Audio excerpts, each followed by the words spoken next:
there. I think EG is quite ahead in farm with the disconnect from GG, and then Swain able to harass Ash away from her farm.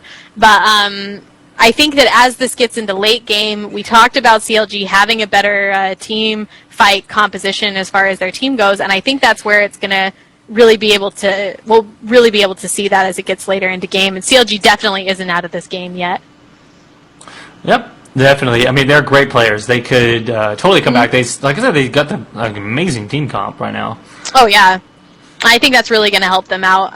Like I said, as it gets into later game, you're going to be able to see more of these team fights where they're actually being able to win because they've got that stun combo, and then on top of it, Alistar and Malzahar, you know, with Ashe stun as well. So they can really just lock any member of the team down for a very, very long time.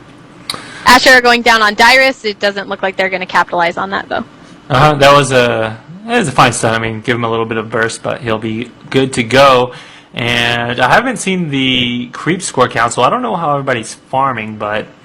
Oh, look at this flash. There's going to be a stun down onto Dan Din, and if Annie can get there, she can do some damage too, but she was not able to catch up, so that's that flash was kind of wasted by St. Vicious. Mm-hmm. As far as farm goes, it did show it for a few minutes. EG is quite a bit ahead. They have several people. Oh, take a look at this up top. Kobe just sitting there. He's just zoning out West Rice. Nothing that West Rice can do about that. So if he tries to go in there and farm any further past, then Kobe can just go in there, push him against the wall, and it's going to be really... Oh, here he goes. West Rice getting ulted, and he still got that pushback. No way. Look at him, man. That whole time he was locked down. He literally... was locked down that whole time, and he ran away for just like half a second, and then he died. So. Yeah. You know, interesting strategy there. That Corki almost got away. You saw him dive down into those bushes as soon as he could. Now, I'm pretty sure he had the Mal's DOT on him, so he was going to die anyway. Yeah. But if Kobe would have maybe turned his push a little bit, so he pushed him back maybe towards the bushes at the top there, as opposed to pushing him into mid, that would have more secured them the kill. Yeah. So I think that's kind of interesting. He had a lot of time to reposition himself, and he didn't choose to. I mean, he didn't need to in the end, as we saw, but just kind of an interesting play there. I wonder if after he did the push, if he thought, oh, crap, you know? Yeah, exactly. And so did they just dive somebody? Did they just dive that Nunu? They did just dive the Nunu. I thought Nunu was up there, but I didn't see I didn't see. I just saw them diving down there. There's no reason they should have been there, and I think they just killed Nunu. I'm pretty sure. I saw his body, so...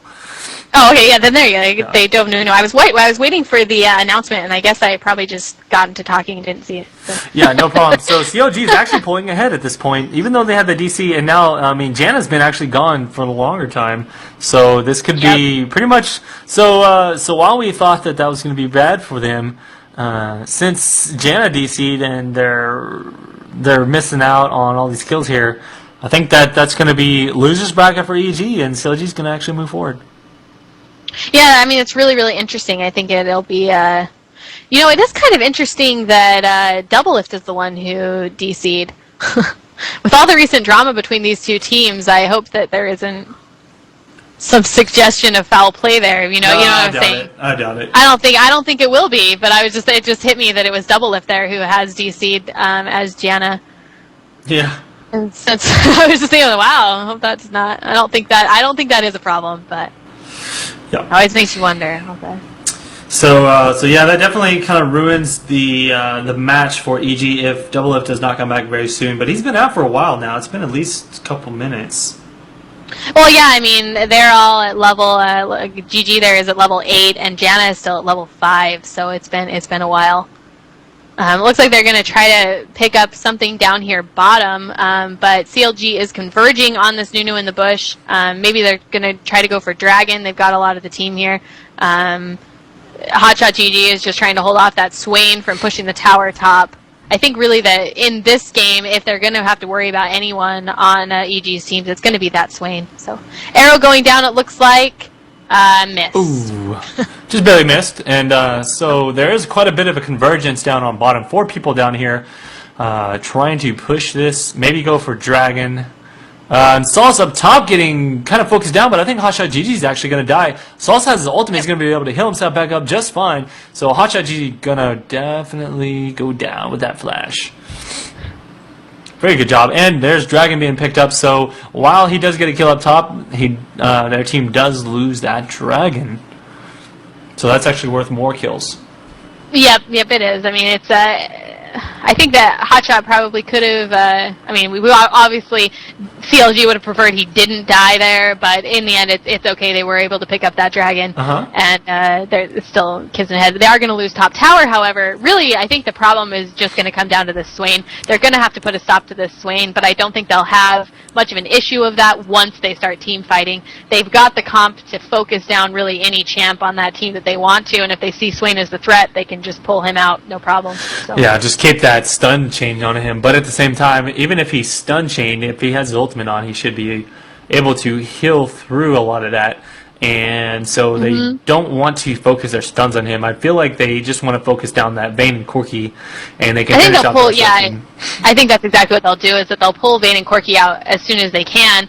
I think it'll be interesting to see how they do handle that Swain, because if he's there in the middle of them, just damaging them all, he may be able to pick off quite a few of them while they do focus down that Vayne and Corki. So it'll be interesting to see how they do that. Of course, Swain is their only CC, as we talked about. So I just think it'll be interesting. I'm not sure if leaving him alive would necessarily be in their best interest.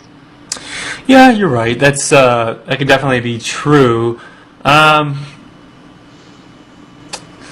So this game it's progressing in a curious way. Like, they're kind of even right now, but the fact that Janna hasn't come back, she's only level 5 now, so that's really going to pretty much still.